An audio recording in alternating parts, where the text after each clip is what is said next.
Thank you very much for adding that note for us. We appreciate that. Now we have the other side of the coin. Remember how I mentioned Nehru was the president of India?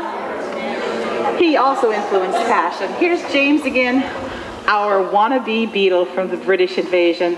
We haven't asked him if he wants to be George or Ringo or John or Paul. I forget which one was married, right? This is a wonderful narrow jacket. You notice the collar, very unique. Didn't stay in fashion very long, but the first really major variation in men's fabric, men's fashion, in just centuries. Not since the Cavaliers in the 1700s has anything so dramatic changed in a men's suit coat. Of course, it's paired with a very debonair set of gray flannel trousers and a plain white shirt, but at the same time, it is a striking fashion statement and a very brave man who would have worn that back in the 1960s. When the Beatles arrived in the United States, their songs and style heralded what became known as the British invasion. They wore tight-fitting Edwardian-style suits named for King Edward VII, a flash and plate son of Queen Victoria, and sported page boy haircuts. Today, the Beatles' hairstyles look conservative, but it enraged many older Americans who thought the crew cut was the only manly cut. But within a year, it was hard to find a crew cut on any college campus in the country. Before long, the British influence crept to all areas of fashion. Other British rockers appeared, such as the Rolling Stones, The Who. American teenagers loved the music, and also that the British rockers shopped on Carnaby Street, a street in London where young designers had opened shops.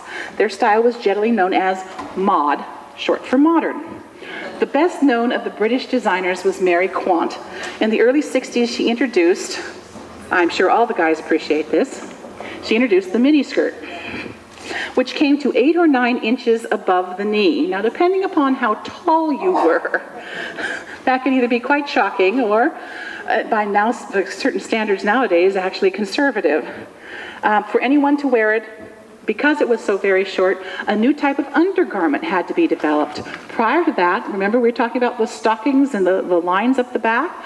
Well, the way you kept those on was with a garter belt and garters, and which took up a certain amount of space.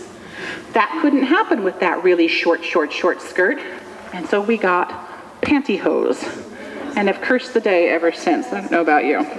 But it did show off their legs quite beautifully without having to fuss with the garters. This is James in our Nehru jacket.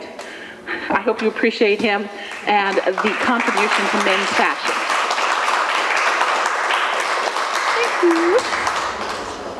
Okay, he's letting me know he's done.